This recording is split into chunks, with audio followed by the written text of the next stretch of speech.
Greetings, I am Pillar Nexus, the Ancient Gladiator, today with Pillar Loves Tabletop Games. Today's episode, finally home from the demo shelf, is Star Tycoon. Goal of the game is to have the most points at the end. As part of that process, you will be claiming planets, putting developments on them, claiming partnerships, achieving the special bonus, completing your starting company and homeworld objectives,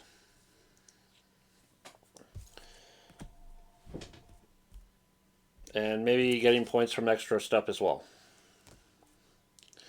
At the start of the game, everyone will have an Omniforge. The Omniforges are numbered 1 to 6. At the start of the game, Omniforges up to that number will be dealt out at random, and the player with the highest number will be the first player. Each player will get a homeworld. The Omniforge starts on that homeworld and also has a production supremacy goal. At the end, everyone will compare their ability to produce that, not counting their Omniforge, and if you're the one who can produce the most compared to anyone else, you get the goal. No one else gets it if they do, but each player will be trying to monopolize their own resource production compared to anyone else. You also have your starting company, which gives you some starting resources, and a goal of trying to find certain planets. Like this one wants gas planets. This one wants the Ducat system. And then everybody also gets a little reference card to help keep up with what to do in the game. Also, as part of the setup, there'll be rows of 3 cards from each of the following decks: planets, level 1, level 2, level 3 developments, and all the little partnerships that require research.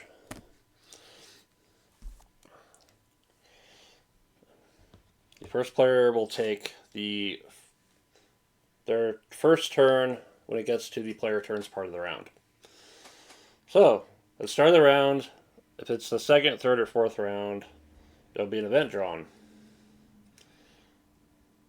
The event will be resolved, and then if it needs to stay active, like this one does, it will be kept face up. So during this round, when a card is replenished, the market rose, place the legal goods on top of it in the bank. Ooh. Thankfully, it's not the first. There are no events for the first round, so no making the most of that.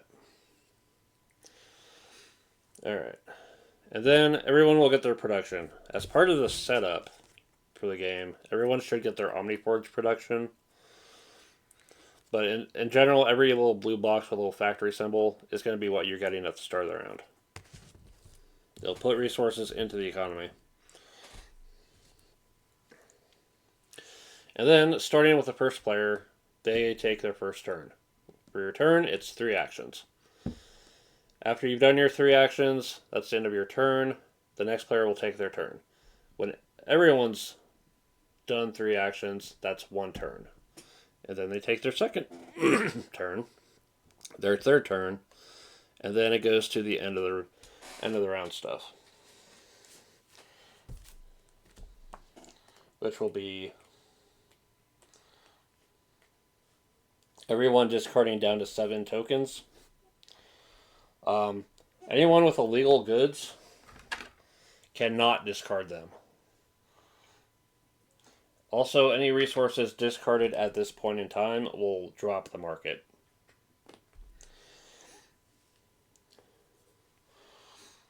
And then the first player will pass. So what happens during a player's turn?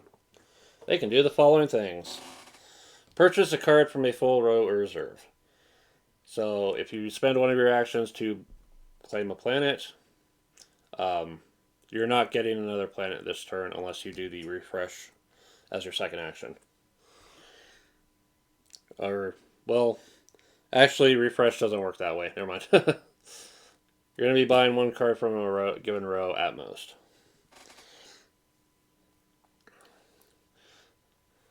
So, purchasing. Planets all cost 1 ship. When you spend your resource, it goes to the resource container. A given planet has a limit to how many developments it can have and a goal you're trying to achieve for that planet. If it doesn't show a corporate-wide goal. So for this, we're trying to get planets with these partnerships. So if we get a third one, then at the end of the game, that planet's worth 4. If you buy a development, it has to go onto a planet that has the space for it. Your homeworld has spots for 3. Most of the planets will have room for 3. Some have room for only 2 or 1. And you'll spend the resources in the top left. So this mining requires food and research. If there's a line, then it's an optional to do the bottom instead.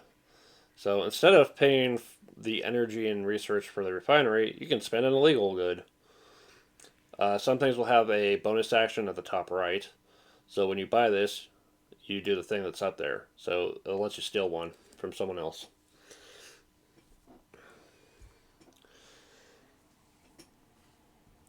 Some things will have a bonus scoring consideration. So communications array is worth points if you have more of them. On all planets. The mega structures of level 3 give you 5 points at the end of the game and give you something special to do as well. Whether production or other things. If you've got developments that are creating production, you're going to want to put them on the planets that are asking for that production as well. I mean, you can always ignore the goals, but this is a game about getting points. You want to do what's going to help you win.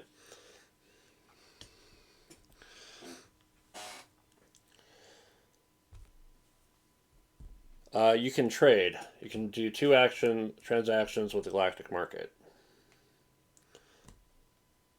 You can repeat actions provided you meet the requirements, and those parameters are considered. So if you buy a card from a full row, you can buy a card from a different full row. You just can't buy it from the row that's already been bought from, obviously. With trade, you'll have this galactic market over here. You can do up to 2 transactions.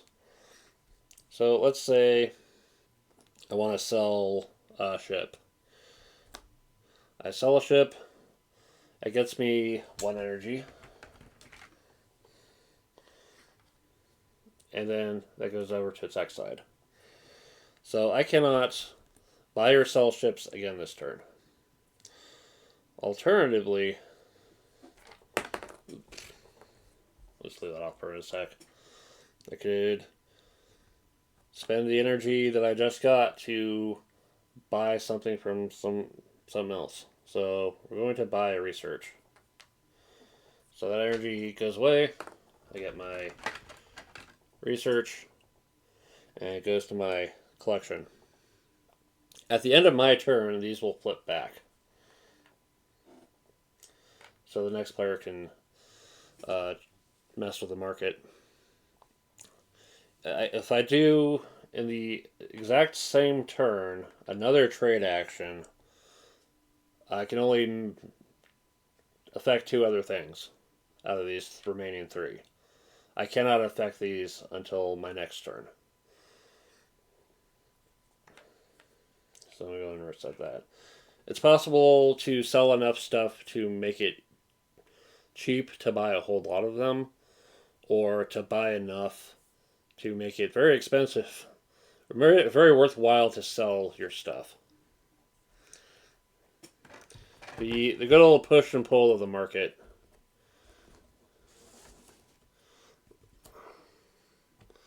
I like to say that. Omniforge.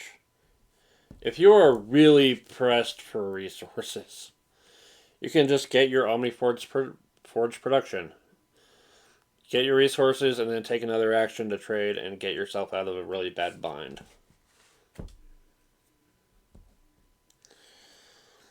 Reserve. You can reserve a card from a full row. It has to be the planets or development 1 or development 2.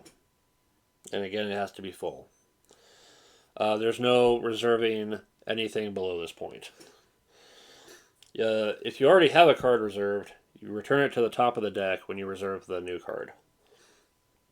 When you do a purchase action, you can purchase that card that you've had in reserve. So if you're trying to plan something and you're not going to be able to pull it off this turn, this set of actions, you might want to reserve it so that you don't lose it. But it's entirely possible that you misjudged the situation and nobody was going to take it anyway. You can smuggle up to 2 via these little cards here that have a little thing at the top or right. That little symbol.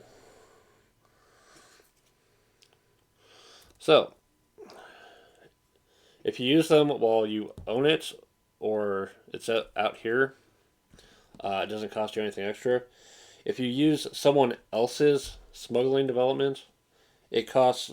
You have to pay them energy to do it. To use theirs.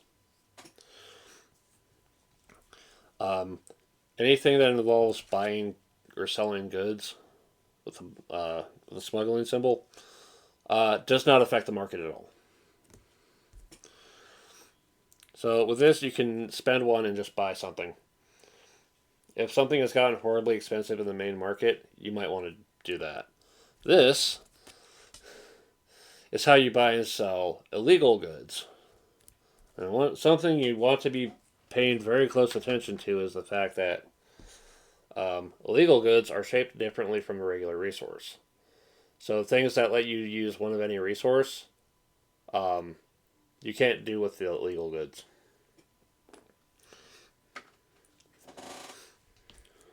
And you're going to need a ton of illegal goods for stuff like the Crime Hub.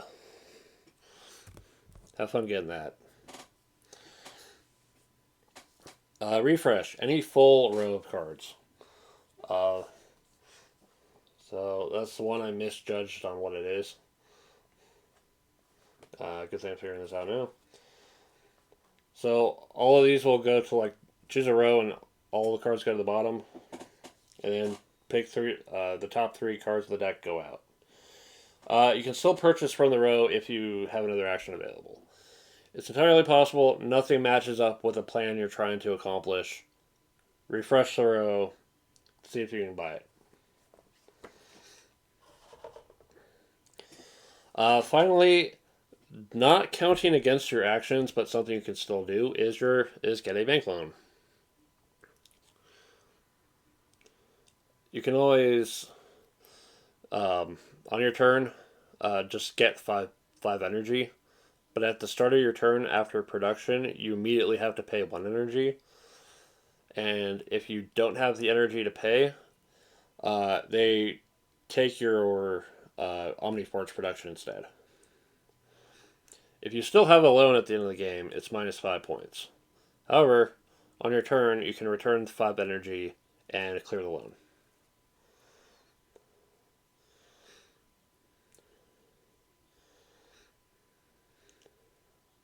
I love that on the little back of this is the conditions with the rules for it. But also, please be aware that the Galactic Bank does not have the ability to assess whether this loan is right for you. Please seek financial advice before applying. Yeah. Sometimes you just might be in that much of a bind. But make sure you have an actual plan to make the most of it. And then also pay it back. And again, that's at the start of the round for paying the energy or your Omniforge. Alright, so you've done your 3 actions. They do their 3, they do their 3, and it goes around until everyone's done their 9 actions. Then everybody discards down to 7. And then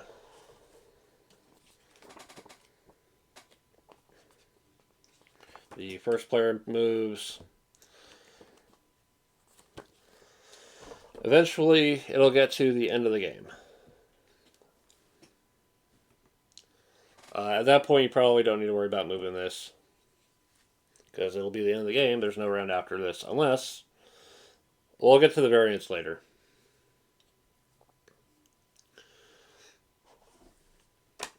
So at the end of the game, you will score everything.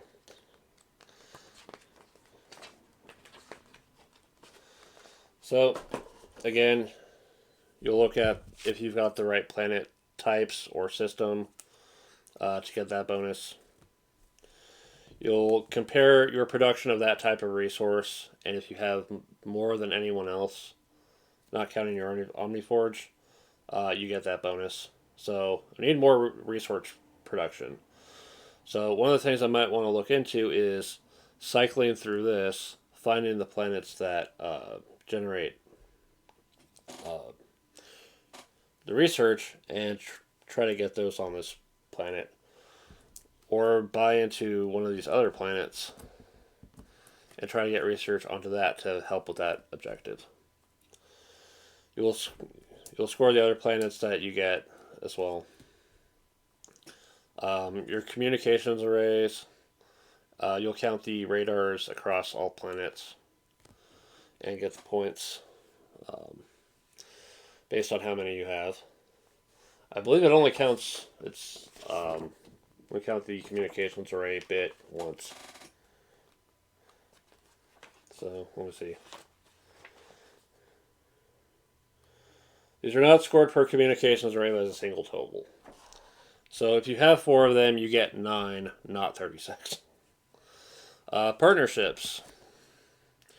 If you bought into a partnership, a better example, then every one of those brands that you've got across all your planets will be worth that much to you.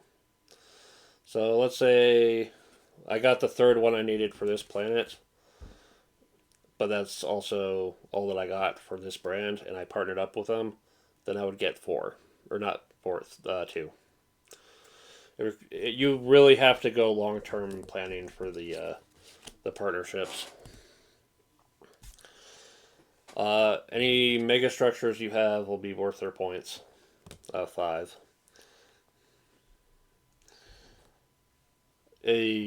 The end of game bonus token will get you points based on that. So as long as you've got that many credits, you'll get those points. And I believe that is it. Planets, structures, partnerships, homeworld, production supremacy. Whoever's got the most points wins, and then the tiebreaker is most production? Let's see. The game. The greatest total production is the winner. So as long as you're outproducing everyone else, you're going to be in a good spot. But all those resources have to go to doing stuff to really be worth it. Other things that can be done with the game is a solo mode. You'll shuffle all the Omniforge cards together and deal 1 to yourself at random. And you'll be taking on victory conditions based on the little sidebar for it. So for this Omniforge number 3, you need to reach 30 points, build a crime hub, and have at least 7 illegal goods. But it'll also get you a starting buff, so draw the top card of Development 2 deck and build it on your homeworld for free. Which, depending on what it is,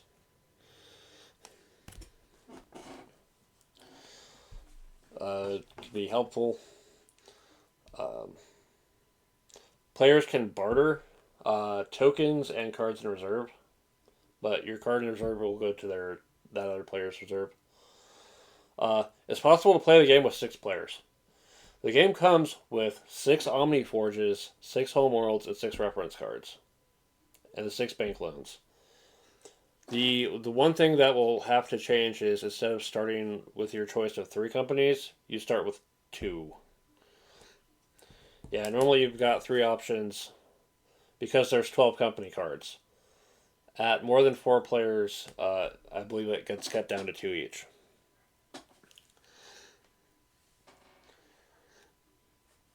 But it's going to be that much rougher to do. It's something to do with experienced players who want a bigger challenge. Also, there's playing to 5 rounds. So once this reaches here for the first time, it resets, and there'll be another event and another set of turns for players to do stuff, which will be more time to build up points. It's possible to play in team games of 2 or 3. Making sure that teammates will alternate, like usual. Yeah. Am I missing anything? Oh yeah, it's possible for a marker to get to like one of the sides. If you sell at that point or buy at the other opposite point, it just doesn't move, but you still have to turn it over to the X as a reminder. But yeah, this game has been on our demo shelf for a while. I've seen people play it. I've seen people enjoy it. And at some point, I need to actually run it at the local game store myself. Why do I like this game? When I haven't really messed with it as much as I should. It's another interesting approach to a kind of market game and tableau builder. Because I'm always a big fan of like ways to make games of making money and business and all that. And outer space is also an inspiration. So it's just overall, I just like the idea in general.